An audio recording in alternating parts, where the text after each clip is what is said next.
Hi guys, today we're sharing with you 3 different styles of Chenin Blanc from the Anjou-Saumur region of the Loire Valley. So Chenin Blanc's a pretty versatile grape. You can use it to make sparkling wines, you can make dry whites, you can make sweet whites, and also botrytized sweet wines.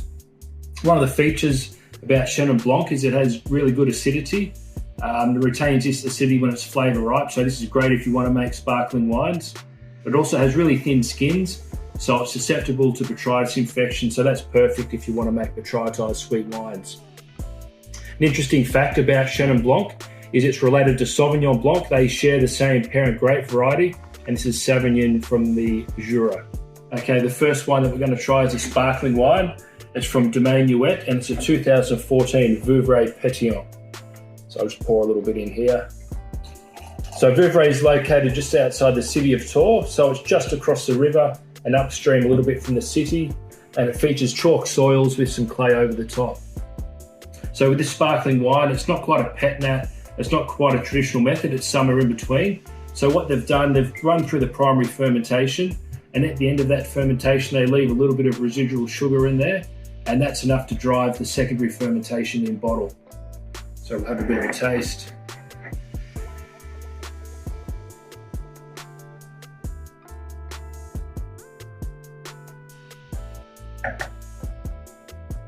So it's got some apple and pear flavours, a little bit of almond skin and some marzipan as well. More of those sort of secondary characters for this sparkling. And they've just retained just enough dosage in there. There's 1.2 grams per litre, and that just rounds out that spike of acidity. There's also just a touch of a bit of apple cider character. So I guess for all you guys out there who love your pet nats and your minimal intervention wines, this might be your style of sparkling. It's made with a bit less CO2 than a traditional method, so it's more of a lightly sort of a fizz style.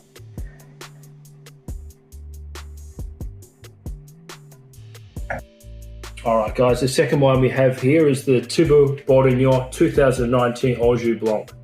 So the Anjou Blanc AOC is an appellation where they use 80% Chenin for their wines, but they also might sometimes use a little bit of Chardonnay or sometimes a bit of Sauvignon Blanc to make up the rest of the blend.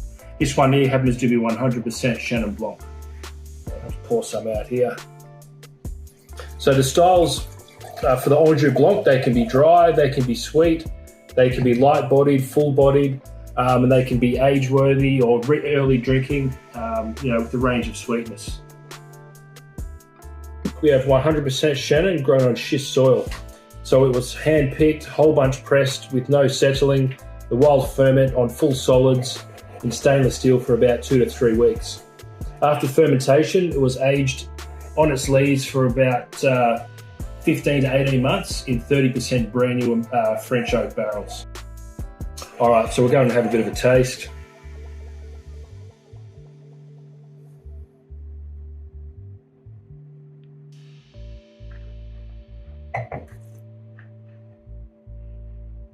So this wine's quite complex. The aromas there are some dried herbs, apple and pear, which are varietal characters for your Chenin Blanc.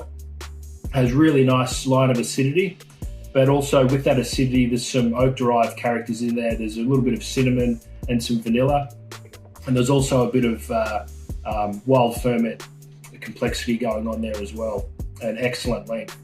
There's probably not your traditional style of Anjou Blanc, probably more like a Premier Cru Meursault than your traditional Chenin. So yeah, they've done a magnificent job. And the third wine we have for you today is a Chenin Blanc from Thierry Germain. It's a 2020 Cep by Cep Coteaux de Lion. So the Coteaux de Lion is a white-only appellation in Loire, and it's sweet wines that they're making here with a minimum of 34 grams per litre of residual sugar. And these wines are generally built for the long haul. So this particular wine was grown using biodynamic techniques, grown on terrace schist soil. So when it was made, the fruit was hand-picked, there was no botrytis in the fruit, and it was made in a passerie style, which is a little bit like an Italian Passito style. So this was wild fermented in neutral 400 litre oak barrels, and the fermentation was arrested with about 80 grams per litre residual sugar, and the final alcohol was 12% alcohol. If this was allowed to ferment through to dryness, it would have ended up in a style around about 16% alcohol. So let's have a bit of a taste.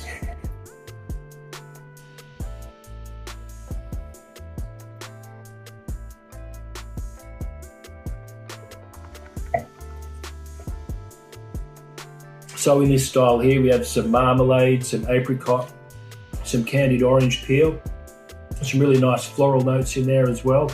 And the interesting thing about this is the interplay between the sweetness and the acidity there. The acidity is balanced out by that residual sugar, so it doesn't finish with any sort of cloying. So yeah, there's really great balance in this one. If I was going to buy a bottle of this, I'd probably want to have it as an aperitif, maybe with some foie gras or perhaps a blue cheese like a Roquefort. So overall, I guess we've showed you 3 contrasting styles of Chenin from the Loire Valley. So I hope it displays the diversity and the contrasting styles that can be made from this great variety. Cheers, guys.